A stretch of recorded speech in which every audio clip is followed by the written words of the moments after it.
मायावती ने मुद्दे नहीं उठाए, भांज फालतू है भांज के। मायावती के लिए लिखा हमने ना, मायावती को वो किताब आप जानते हो कि मायावती एक जिंदा देवी। बीच बीच में नहीं मायावती कहती थी कि हमारे लोग हमको वो क्या जिंदा देवी मानते हैं, तो इमेज मेरी दी हुई है। 18 किताबें हमने लिखा, लेकिन देखा कि वो बात नहीं है। चंद्रशेखर थर्ड क्लास का लड़का है, थर्ड क्लास। उसको जो नेता मानते हैं उनकी बुद्धि पर तरस खाया जा सकता है। मैं आज तक चंद्रशेखर से मिला ही नहीं, इस लायक नहीं समझा। उसके पास भी कोई इकोनॉमिक विजन नहीं है। राजनीति का आपको कलेक्शन करना है तो जानना है तो किसी भी नेता का इकोनॉमिक विजन ही करो। कांसीराम ने बड़ी बड़ी बातें की, लेकिन कांसीराम का इकोनॉमिक विजन नहीं था। रैली में बहुत भीड़ आती है। भीड़ ये है, उन्होंने बड़ा यह काम किया कि जातिवाद का बढ़ावा दिया। उनके फलस्वरूप जो क्या होता है कि हर जाति अपने अपने जाति के लोगों को वोट देने लगे। नतीजा हुआ कि बीजेपी को आज भी साफ फायदा है, हर जाति को थोड़ा। चंद्रशेखर जातिवाद को बढ़ावा दे रहे हैं। चंद्रशेखर के पास एक डफर लड़का है जिसके पास जो है उस इकोनॉमिक सोच ही नहीं है। मैं चंद्रशेखर को देख करके आज तक मैं उससे मिला नहीं, उसको देख करके जो है। और उसके पास देखो चंद्रशेखर जो है कि ये लड़का है, उसकी ये नहीं कि दुनिया एचल दुसाद विश्व इतिहास में सबसे अधिक लेखन किया, जरा उससे मिले। आज एचल दुसाद है, मेरे लेखन को कौन नहीं ये करता है। तो है सबसे बढ़िया, किसी नेता का टेस्ट करना है तो आप उसका इकोनॉमिक विजन देखो। समाज को बदलने के पास उसकी क्या करता है, क्या कि दलित उत्पीड़न में जा करके हीरोगिरी दिखाने की कोशिश करता है। दलित उत्पीड़न का सोल्यूशन जो है डॉक्टर अम्बेडकर ने दिया। दलितों का उत्पीड़न तब तक चलता रहेगा जब तक सोर्सेज ऑफ पावर में इनकी हिस्सेदारी नहीं होती। उसी दलित पर अत्याचार होता है जो लैंडलेस है, जिसके पास नौकरी नहीं है, पढ़ाई नहीं है। कांसीराम के मूवमेंट से जुड़ने के लिए बहुत शानदार नौकरी छोड़ा। बेसिकली फिल्म और टीवी लाइन में आगे बढ़ना चाहता था। 1985 में मेरी हीरोइन नेशनल अवार्ड पाई हुई हीरोइन। हम थोड़े से पढ़े हैं, हमारी घर की स्थिति थी कि चला एचल दुसाद का नाम सुनने पर जब बड़े बड़े पत्रकारों ये सब का ये हर काम जाता है। मैं उत्तर प्रदेश का जो है आपको ना कि इंटेलेक्चुअल सेल का मैं प्रेसिडेंट हूँ।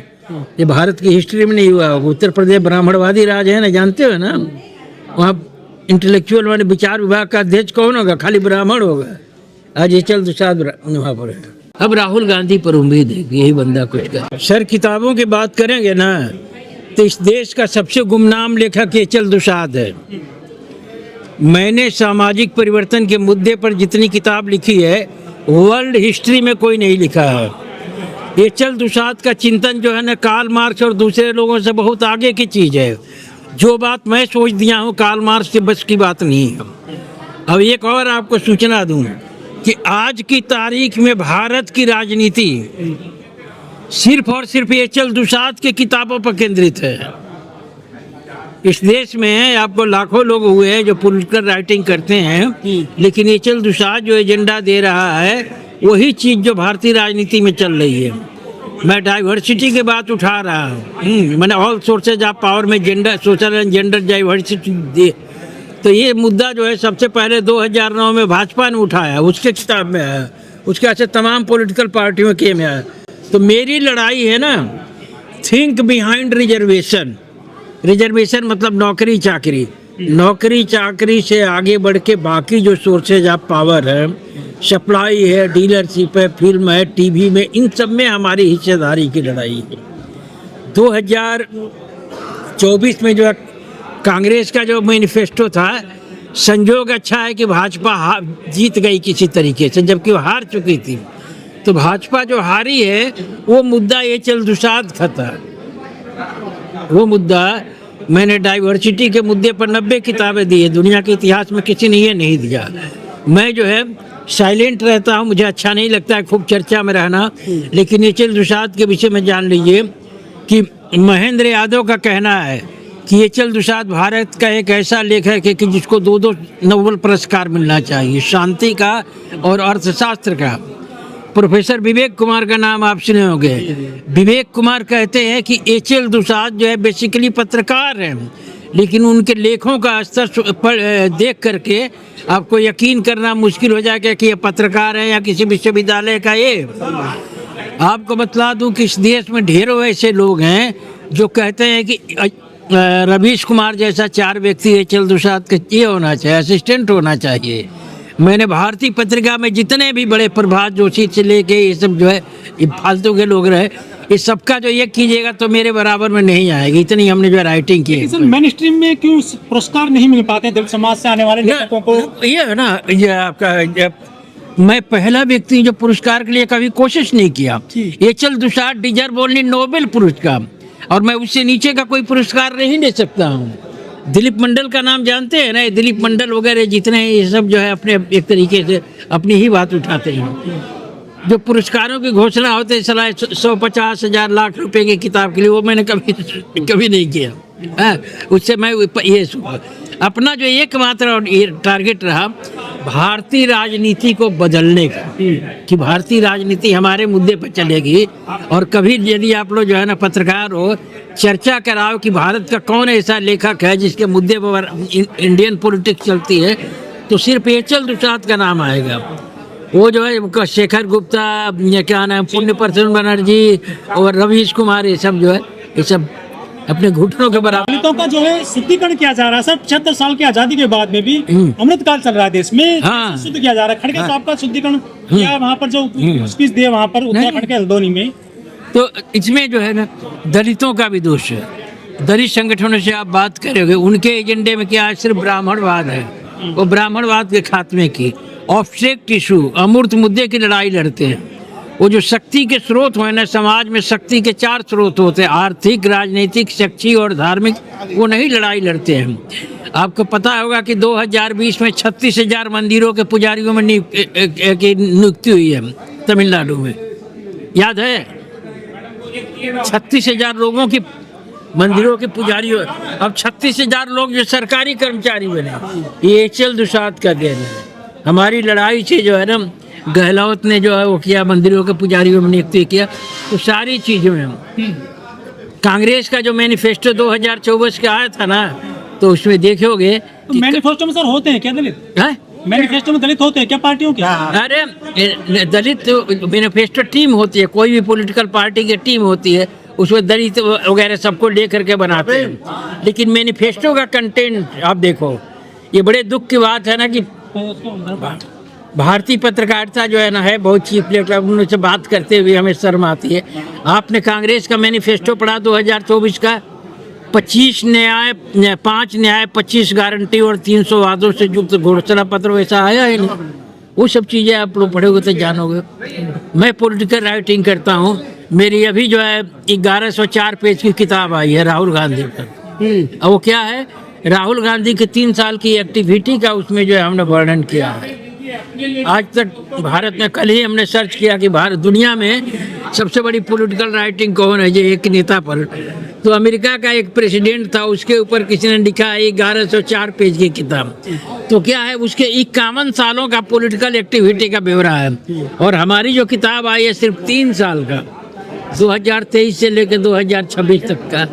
तो ये इस देश का दुर्भाग्य है। भगत सिंह से तुलना की है राहुल गांधी की? हाँ, वो कुछ एंकल थे, लेकिन वो राहुल गांधी भगत सिंह से बड़े हैं, वो उसको नहीं है। अब ये भगत सिंह ऐसा जो है ना, एक इमोशनल मुद्दा है कि नाम लेने पर ही है। भगत सिंह मेरी नज़रों में वैसा कोई महत्व नहीं रखता है। भगत सिंह के पास क्या इकोनॉमी की इशू थी? भगत सिंह जैसा व्यक्ति जो है, आप ये देखो किसके लिए वो ये किया था, सैंडर्स वध किया था। साइमन कमीशन आया था ना, तो साइमन कमीशन के खिलाफ ये लोग आंदोलन किए। लाला लाजपत राय जैसे मनुवादी और मूर्ख आदमी के ये किए। ये लाला लाजपत राय, सब बड़े बड़े नाम ये जानते हो, ये सब दक्षिणपंथी होते, कोई इनकी सोच नहीं होती। हमें ताज्जुब है कि भगत सिंह जैसा व्यक्ति क्यों जो है वो कर गया। भगत सिंह जैसा व्यक्ति क्यों जो है वो लाला लाजपत राय के लिए लड़ाई किया। अब ये सब ऐसी इमोशनल बात है कि ये बात कही जा रही है कि राहुल गांधी सामाजिक न्याय करेंगे, लेकिन ये सवाल करते हैं कि जहां कांग्रेस की सरकार है जिन राज्यों में, क्या वहां पर वो राहुल गांधी की ये है बड़ी लड़ाई है।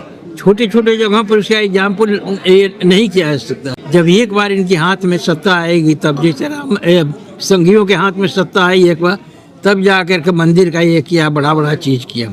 अभी छोटा छोटा प्रयोग करोगे तो ये नहीं होगा। तो भारत में, संपूर्ण भारत में जो राहुल गांधी ऐसा कोई नेता नहीं है।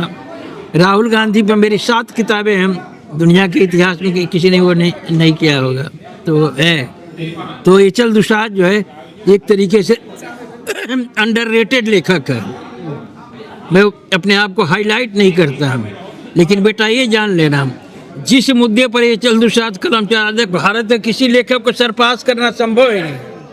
मैं फिल्मों पर लिख दूंगा, क्या नाम है, महेश भट्ट नहीं लिख पाता है। क्रिकेट पर मेरा लेख जो है गावस्कर से की सोच के परे होता है। तो तमाम मुद्दों पर लिखता हूँ। मैं धर्म के बारे में चैलेंज करता हूँ कि 4 धाम के शंकराचार्य जो करोड़ों साधु मिल करके जो है धर्म पर बात करेंगे तब ये चंद्रशेखर के सामने। तो मैं हूँ इस देश का मोस्ट अंडररेटेड, लेकिन हमें उसका अफसोस नहीं हूँ। हमें जानते हैं हमारे कदरदान जो है, जैसे ये विवेक कुमार ने लिखा कि ये चंद्रशेखर के लेखों के स्तर इतना हाई है कि एक मीडियम क्लास के बुद्धिजीवी के लिए उसका अनुमान लगाना संभव ही नहीं है। वो कहते हैं, एक प्रोफेसर है बुंदेलखंड का, वो लिखता है कि राहुल गांधी, ये चंद्रशेखर आधुनिक भारत के कार्ल मार्क्स हैं। एक दलित राइटर है जिसने कई किताबें लिखी, उसने लिखा है कि दलितों का जितना मूवमेंट चल रहा है आधा उसका लिखने का श्रेय ये चंद्रशेखर को है। तो हम वो हाईलाइट में नहीं रहते, अपने काम से फुर्सत नहीं। हमारे लिए दिन अगर 48 घंटे का हो तो जा करके जो है बात बने तो है। वो नाम फाम ये सब फालतू के ये में नहीं जाते हैं। हमें आप देखोगे किसी सेमिनार वगैरह में नहीं है। इन मनमोहन सिंह क्या नामोर सिंह जैसा व्यक्ति था, नामोर सिंह की हिम्मत नहीं होती थी कि हमारे सामने नज़र मिला ले, नज़र झुक कर रखता था। कोई भी इस देश का पत्रकार नहीं है जो ये चंद्रशेखर के सामने खड़ा हो। मैंने 1990 में डॉक्टर B.R. अम्बेडकर पर एक मेगा टीवी सीरियल का प्रोजेक्ट डाला। उस प्रोजेक्ट को पास कराने के चक्कर में तब मैं धीरे धीरे कांसीराम के मूवमेंट से आया और उसके बाद से हमने डिसीजन लिया कि हमें जो है नौकरी छोड़ देना चाहिए। तो मैं 1996 में बेटा 10,000 रुपये की नौकरी छोड़ दिया। मैं 1990 में 10,000 रुपये पाया करता था। उस ज़माने में बड़े बड़े अधिकारी 3-4 हज़ार रुपये नहीं कमाते। तो ऐसी नौकरी छोड़ करके मैं फुल टाइम लेखन में लगा और मैंने सिर्फ जो 25 साल में जितना ये किया विश्व इतिहास में कोई नहीं लिया। और हमारा लेखन जब बहुत अलग है। राहुल गांधी के पास विजन है, राहुल गांधी पढ़ा लिखा व्यक्ति है। आप ये जो देखते हो प्रेजेंटेशन जो दिया राहुल गांधी ने आपका वोट चोरी पर दिया और तमाम मुद्दों पर, ये संभव है। देश का बड़ा बड़ा जो प्रोफेशनल आदमी नहीं वैसा दे पाएगा।